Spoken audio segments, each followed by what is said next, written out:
മനുഷ്യനെ കൊല്ലാൻ വേണ്ടി ഉണ്ടാക്കിയ ലോകത്തിലേക്ക് സ്വാഗതം. 20,000 വർഷം പുറകോട്ട് ഒന്ന് ചിന്തിച്ചു നോക്കൂ. ഇന്ന് നിങ്ങളുടെ 20ാം ജന്മദിനമാണ്. പക്ഷെ ഇവിടെ കേക്ക് മുറിക്കലോ ആഘോഷങ്ങളോ ഇല്ല. പകരം നിങ്ങളുടെ കയ്യിലൊരു കുന്തം തന്നിട്ട് അപ്പൻ പറയുകയാണ്, നിന്റെ ആദ്യത്തെ ഇരയെ വേട്ടയാടി 24 മണിക്കൂറിനുള്ളിൽ തിരിച്ചു വരിക, അല്ലെങ്കിൽ ഈ മഞ്ഞിൽ എന്നേക്കുമായി ഉറങ്ങാം. സമയം തുടങ്ങിയിരിക്കുന്നു. രാവിലെ 4 മണി. നാളെ രാവിലെ 4 മണിക്ക് മുമ്പ് തിരിച്ചെത്തണം. അതെ, മഞ്ഞുയുഗത്തിലെ മനുഷ്യരുടെ ഒരു ദിവസത്തെ ജീവൻ മരണ പോരാട്ടവും അവിടുത്തെ അത്ഭുത കാഴ്ചകളുമാണ് നിങ്ങൾ ഇപ്പോൾ കാണാൻ പോകുന്നത്.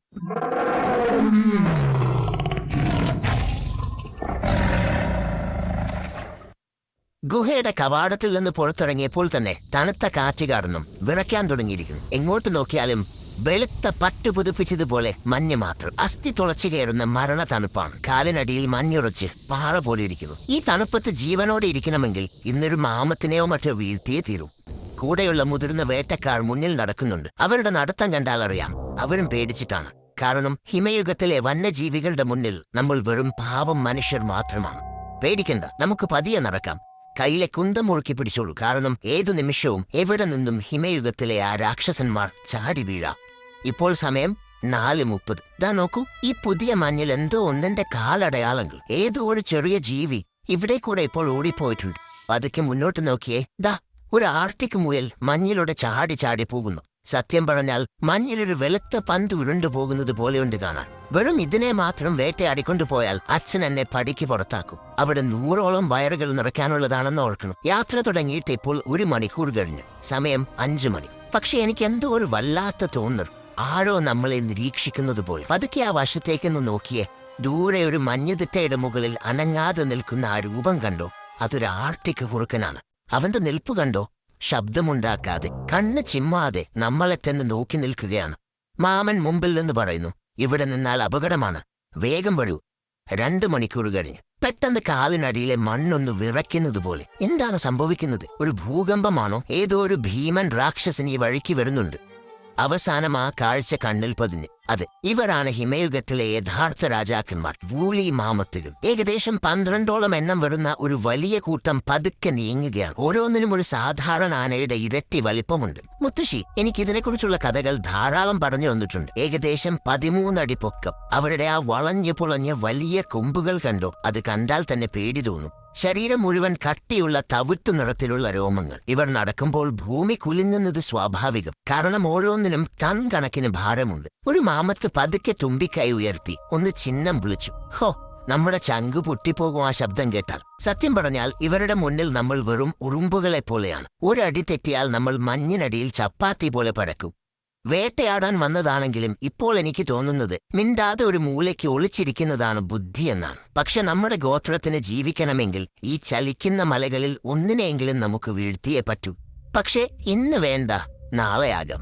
3 മണിക്കൂർ കഴിഞ്ഞു. ദാ നോക്കൂ, നമ്മുടെ മുന്നിലൊരു വലിയ പുഴ. പക്ഷെ ഇതിൽ വെള്ളം ഒഴുകുന്നില്ല. പുഴ മുഴുവനായി തണുത്തുറഞ്ഞ് ഒരു വലിയ ഗ്ലാസ് കഷ്ടം പോലെ തിളങ്ങുകയാണ്. ഇതിലൂടെ നടക്കുമ്പോൾ സൂക്ഷിക്കണം, ഒന്ന് വഴുതിയാൽ തീർന്നു. അടിയിൽ എത്ര ആഴമുണ്ടാകുമെന്ന് നമുക്കറിയില്ല. ഈ തെളിഞ്ഞ ഐസിനുള്ളിലൂടെ നോക്കിയാൽ ഉറഞ്ഞുപോയ ചില മീനുകളെയും ചെടികളെയും ഇതിലൂടെ നടക്കുമ്പോൾ കിടു കിടു എന്ന ശബ്ദം കേൾക്കാം. ഇത്രയും നേരം നമ്മൾ കണ്ടതൊക്കെ മനോഹരമായ കാഴ്ചകളായിരുന്നു. എന്നാൽ ഇപ്പോൾ അന്തരീക്ഷം പതുക്കെ മാറുകയാണ്. കാറ്റിലൊരു വല്ലാത്ത നിശബ്ദത. ദൂരെ ആ വലിയ മഞ്ഞുമലയുടെ ചരിവിൽ എന്തോ ഒന്ന് മിന്നായം പോലെ നീങ്ങുന്നത് കണ്ടോ? അതൊരു വെറും നിഴലല്ല, എന്റെ ദൈവമേ, അതൊരു സേബർ ടൂത്ത് ടൈഗറാണ്. ഹിമയുഗത്തിലെ ഏറ്റവും ക്രൂരനായ വേട്ടക്കാരൻ. അവന്റെ വായുടെ ഇരുവശത്തു നിന്നും താഴേക്ക് തൂങ്ങിക്കിടക്കുന്ന ആ 2 കൊമ്പുകൾ കണ്ടോ? ഏകദേശം ഒരു വലിയ കത്തിയുടെ അത്രയും നീളമുണ്ട് അതിന്. അവൻ എന്തിനെയോ ലക്ഷ്യം വെച്ച് പതുങ്ങി നീങ്ങുകയാണ്. ശ്വാസം പോലും വിടാൻ എനിക്ക് പേടി തോന്നുന്നു. അവൻ നമ്മളെ കണ്ടാൽ നമ്മുടെ ആദ്യത്തെ വേട്ട നമ്മുടെ അവസാനത്തെ ദിവസമായി മാറും. വൂലി മാമത്തിനേക്കാൾ ഞാൻ പേടിക്കുന്നത് ഇവനെയാണ്. കാരണം ഇവൻ വെറുമൊരു മൃഗമല്ല. നമുക്ക് പതുക്കെ ഈ പാറയുടെ മറവിലേക്ക് ഒളിക്കാം. ഈ സമയത്ത് ഹീറോ ആകാൻ നിൽക്കുന്നത് അത്ര നല്ലതല്ല. 5 മണിക്കൂർ പിന്നിട്ടിരിക്കുന്നു. കഴിഞ്ഞ 1 മണിക്കൂറായി ഈ പാറയുടെ പുറകിലാണ് നമ്മൾ. ആ പാറയുടെ മറവിൽ ശ്വാസമടക്കി പിടിച്ചിരിക്കുന്നു. ദാ ആ സേബർ ടൂത്ത് ടൈഗർ അതിന്റെ ഇരയെ കണ്ടെത്തിക്കഴിഞ്ഞു. ഒരു പാവം മാനാണ് ലക്ഷ്യം. കണ്ണിമ ചിമ്മുന്ന വേഗത്തിൽ അവൻ ആ മാനിന്റെ കഴുത്തിൽ ആഞ്ഞു കടിച്ചു. ഒരൊറ്റ നിമിഷം കൊണ്ട് ആ മാനിന്റെ കഥ കഴിഞ്ഞു. ഈ വന്യതയിൽ ഒറ്റയ്ക്ക് നിൽക്കുമ്പോൾ നമ്മൾ മനുഷ്യർ എത്ര നിസ്സഹായരാണ്. ആ കടുവയുടെ നഖത്തിനോ പല്ലിനോ മുന്നിൽ നമ്മൾ വെറും ഒരു സ്നാക്സ് മാത്രമാണ്. കൂടെയുള്ള ആളുകളും നമ്മുടെ കയ്യിലെ ഈ ആയുധങ്ങളുമില്ലെങ്കിൽ നമ്മൾ എന്നേ തീർന്നേനെ. 7 മണിക്കൂർ പിന്നിട്ടിരിക്കുന്നു. ചുറ്റും കാതടപ്പിക്കുന്ന ഓരിയിടലുകൾ. അതൊരു കൂട്ടം ഡയർ വുൾവ്സ് ആണ്. അവർ വരുന്നത് നോക്കൂ.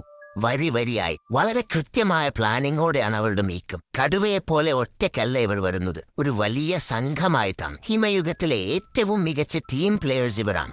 ആരെ വേട്ടയാടണം, എങ്ങനെ വളയണമെന്ന് ഇവർക്ക് കൃത്യമായി അറിയാം. നമ്മളെ അവർ കണ്ടിട്ടുണ്ട്. ദൂരെ നിന്ന് തിളങ്ങുന്ന അവരുടെ കണ്ണുകൾ നമ്മളെ തന്നെയാണ് നോക്കുന്നത്. ഭാഗ്യത്തിന് നമ്മളൊരു വലിയ സംഘമായതുകൊണ്ട് അവർ പതുക്കെ വഴിമാറി പോകുന്നുണ്ട്. പക്ഷെ ആ നോട്ടം കണ്ടാൽ അറിയാം, ഒരു ചെറിയ തെറ്റ് നമ്മൾ വരുത്തിയാൽ അവരത് മുതലെടുക്കുമെന്ന്.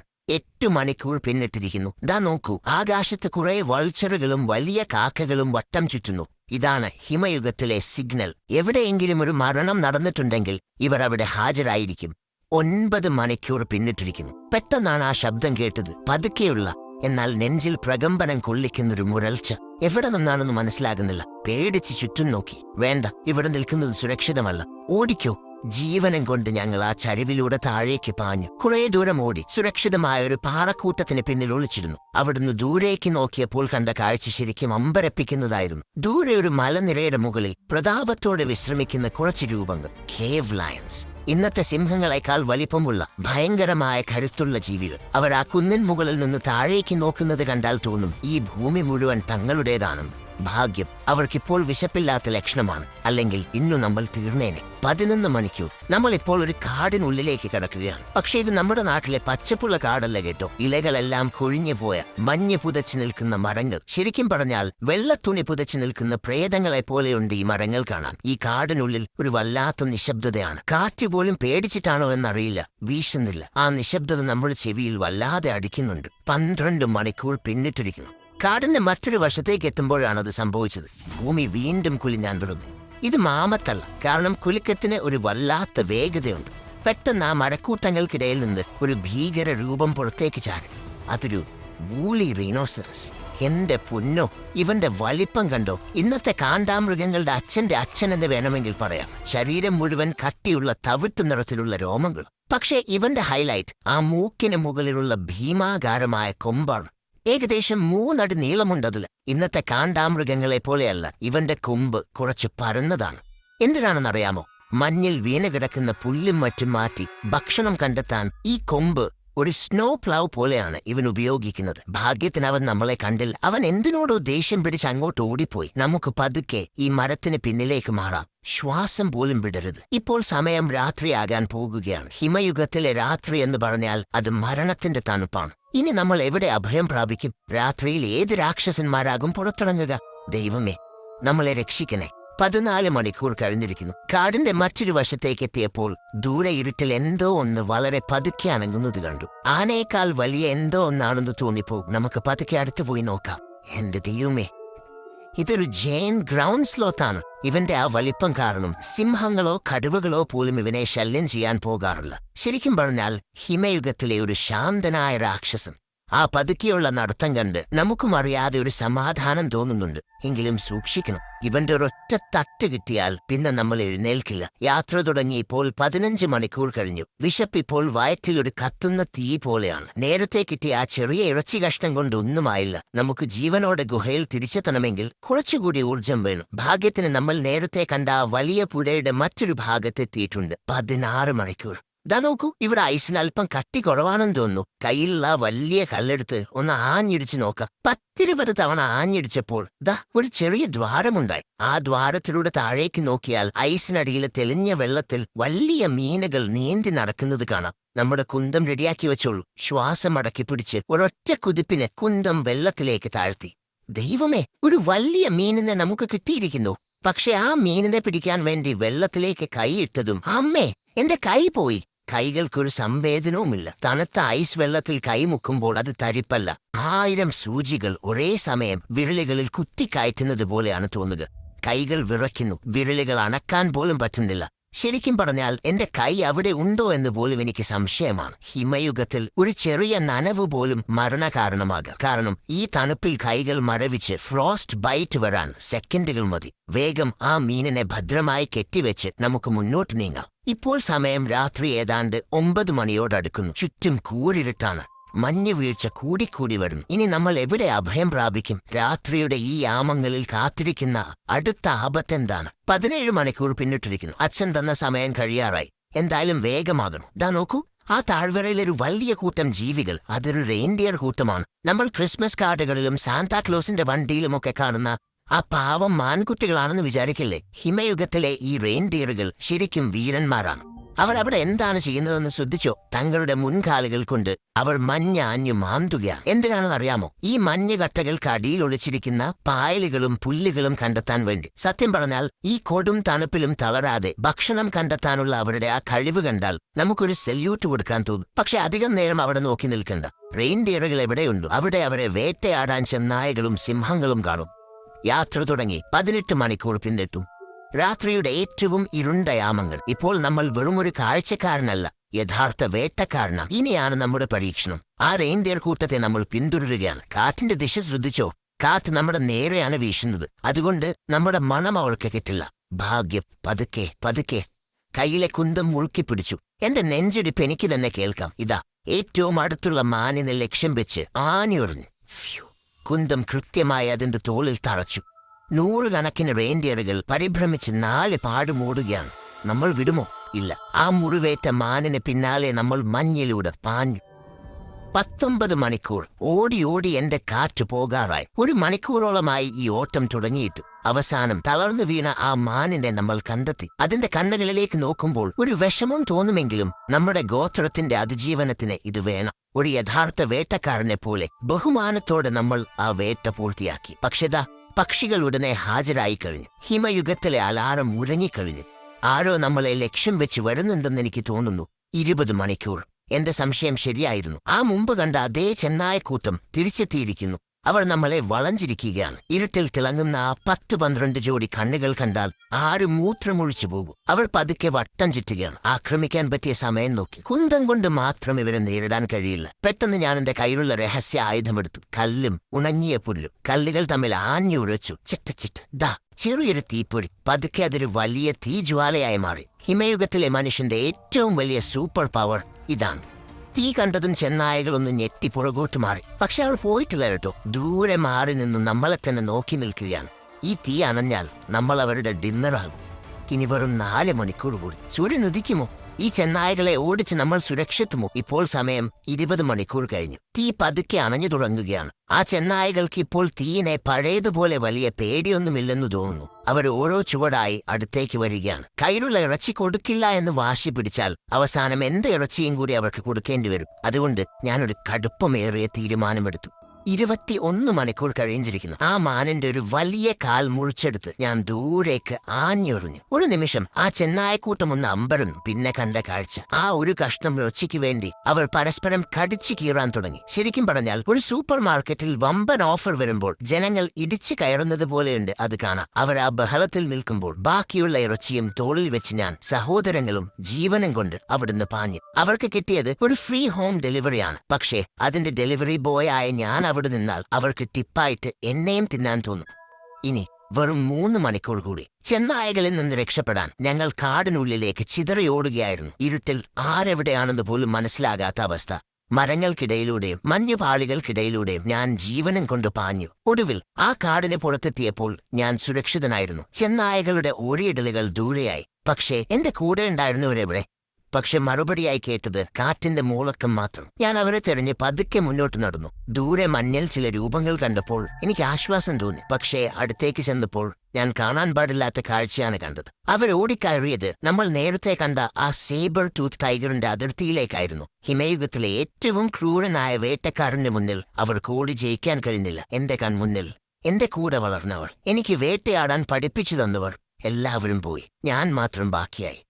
ഇത്രയും നേരം ഒരു പോരാളിയെപ്പോലെ, ഒരു വേട്ടക്കാരനെ പോലെ ആഞ്ഞു നിന്ന എന്റെ ആത്മവിശ്വാസം ഒരൊറ്റ നിമിഷം കൊണ്ട് തകർന്നു വീണു. ആ മരവിക്കുന്ന തണുപ്പത്ത്, ആ വലിയ ഹിമയുഗത്തിലെ ഏകാന്തതയിൽ ഞാൻ തളർന്നിരുന്നു. കയ്യിലെ ഇറച്ചിയും കുന്തവും ദൂരേക്ക് തെറിച്ചു. 20 വയസ്സുകാരനായ ഞാൻ, ആദ്യത്തെ വേട്ട കഴിഞ്ഞ് ഒരു വീരനായി തിരിച്ചു പോകേണ്ടവൻ, ഇന്ന് ആ മഞ്ഞിലിരുന്ന് ഒരു കൊച്ചുകുട്ടിയെപ്പോലെ പൊട്ടിക്കരഞ്ഞു. യാത്ര തുടങ്ങി. ഇപ്പോൾ 22 മണിക്കൂർ പിന്നിട്ടു. ഇനി വെറും 2 മണിക്കൂർ മാത്രം. ശാരീരികമായും മാനസികമായും ഞാൻ തകർന്നിരിക്കുകയാണ്. സുഹൃത്തുക്കളുടെ വിയോഗം തന്ന ആഘാതത്തിൽ നിന്ന് മുക്തനാകുന്നതിന് മുൻപേ പ്രകൃതി അതിന്റെ അടുത്ത് പ്രഹരമേൽപ്പിക്കുകയാണ്. ആകാശം പെട്ടെന്ന് ഇരുണ്ടുകൂടി. സാധാരണ സന്ധ്യയാകേണ്ട സമയമല്ല ഇത്. പക്ഷേ ഹിമയുഗത്തിലെ കാലാവസ്ഥ പ്രവചനാതീതമാണ്.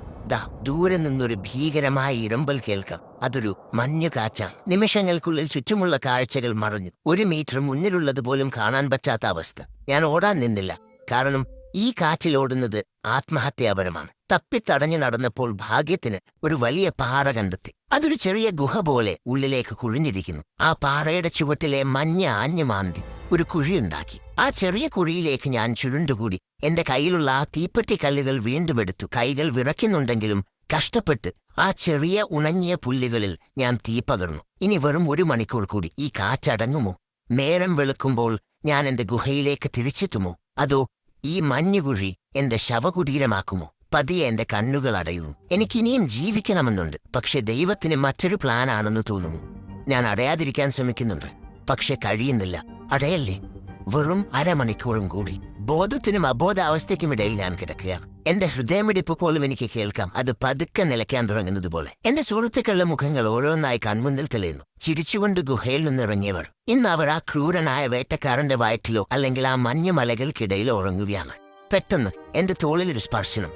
അത് മഞ്ഞല്ല, അത് മരണവുമല്ല. അതൊരു കനൽ പോലെ ചൂടുള്ള കൈകളാണ്. പതുക്കെ കണ്ണു തുറന്നപ്പോൾ മങ്ങിക്കാണുന്ന ആ മുഖം എന്റെ അച്ഛൻ. തന്റെ മകനെ നഷ്ടപ്പെട്ടെന്ന് കരുതി ആ പിതാവിന്റെ കണ്ണുകളിൽ നിന്ന് ഒരു തുള്ളി കണ്ണീർ എന്റെ മുഖത്ത് വീണു. ആ ഒരു തുള്ളി കണ്ണീരിന് ഈ ഹിമയുഗത്തിലെ മുഴുവൻ തണുപ്പിനെയും ഉരുക്കിക്കളയാനുള്ള ചൂടുണ്ടായിരുന്നു. കരച്ചിലിനും സംസാരത്തിനുമിടയിൽ ഞാൻ ആ മാംസ കഷ്ണം അദ്ദേഹത്തിന് നൽകി. എന്റെ സുഹൃത്തുക്കളുടെ ജീവൻ നൽകി ഞാൻ വാങ്ങിയ എന്റെ ആദ്യത്തെ വേട്ട. അത് കാണുമ്പോൾ എനിക്ക് അഭിമാനമല്ല, മറിച്ച് നെഞ്ച് തകരുന്ന വേദനയാണ് തോന്നിയത്. മരിച്ചവരാരും തിരിച്ചുവരില്ല, പക്ഷേ ഈ മാംസം എന്റെ ഗോത്രത്തിന് കുറച്ചു ദിവസത്തെ ആയുസ് നൽകും. അപ്പോഴും ദൂരെ ആ ചെന്നായക്കൂട്ടം നമ്മളെ നോക്കി നിൽപ്പുണ്ട്. അപ്പോഴാണ് ഞാനൊരു കാര്യം തിരിച്ചറിഞ്ഞത്. മനുഷ്യൻ എന്ന ജീവിവർഗം ഭൂമിയിൽ ശപിക്കപ്പെട്ടവരാണ്. ദൈവം നമുക്ക് ഏറ്റവും വലിയ ബുദ്ധി നൽകി അനുഗ്രഹിച്ചു. പക്ഷെ ആ ബുദ്ധി പരീക്ഷിക്കാൻ പ്രകൃതി നമുക്ക് നൽകിയത് ഏറ്റവും ക്രൂരമായ യുദ്ധങ്ങളാണ്. വന്യമൃഗങ്ങളോടും മരവിപ്പിക്കുന്ന തണുപ്പിനോടും പ്രിയപ്പെട്ടവരുടെ വേർപാടിനോടും നമ്മൾ ഓരോ ദിവസവും പൊരുതണം. ദൂരെ നിന്ന് ഗോത്രത്തിന്റെ ഹോൺ മുഴങ്ങുന്നു. ആ ശബ്ദത്തിന് എന്നൊരു പ്രത്യേക ഇനമുണ്ട്. കാത്തിരുന്ന അമ്മമാരുടെയും കുഞ്ഞുങ്ങളുടെയും ആശ്വാസമാണത്. ആരും കരയില്ല. ഇതിവിടെ എന്നും സംഭവിക്കുന്നതാണ്. ഗുഹയിലേക്ക് ഞങ്ങൾ തിരിച്ചു നടക്കുമ്പോൾ എല്ലാവരും ആർപ്പു വിളിക്കുന്നു. ഒരു പുതിയ യോദ്ധാവ് ജനിച്ചിരിക്കുന്നു എന്നവർ പാടുന്നു. പക്ഷെ ആർക്കും അറിയില്ല, ആ ചലിക്കുന്ന മലകൾക്കും ചെന്നായക്കൂട്ടങ്ങൾക്കുമിടയിൽ ആ 20 വയസ്സുകാരന്റെ നിഷ്കളങ്കത എന്നേക്കുമായി മരിച്ചു വീണ കാര്യം. ഹിമയുഗം എന്നെ പഠിപ്പിച്ചതൊന്നേയുള്ളൂ. എത്ര കഠിനമായ വേദനയായാലും എത്ര വലിയ നഷ്ടമായാലും ജീവൻ ബാക്കിയുണ്ടെങ്കിൽ നമുക്ക് പോരാടിയേ പറ്റൂ. കാരണം നമ്മൾ മനുഷ്യരാണ്, അതിജീവിക്കാൻ വിധിക്കപ്പെട്ടവർ. സുഹൃത്തുക്കളെ, ഐസ് ഏജ്, അതെ, ഹിമയുഗം എത്ര ഭയാനകമാണെന്ന് കണ്ടു. പക്ഷെ ഇപ്പോഴും നമ്മുടെ ഭൂമിയിൽ ഇതുപോലൊരു നരകം നിലനിൽക്കും. അന്റാർട്ടിക്ക. അവിടേക്കൊരു യാത്ര പോകാൻ ഇവിടെ നിന്ന് തൊട്ടുള്ളൂ. കാരണം അത്രത്തോളം അത്ഭുതങ്ങൾ അവിടെയുണ്ട്.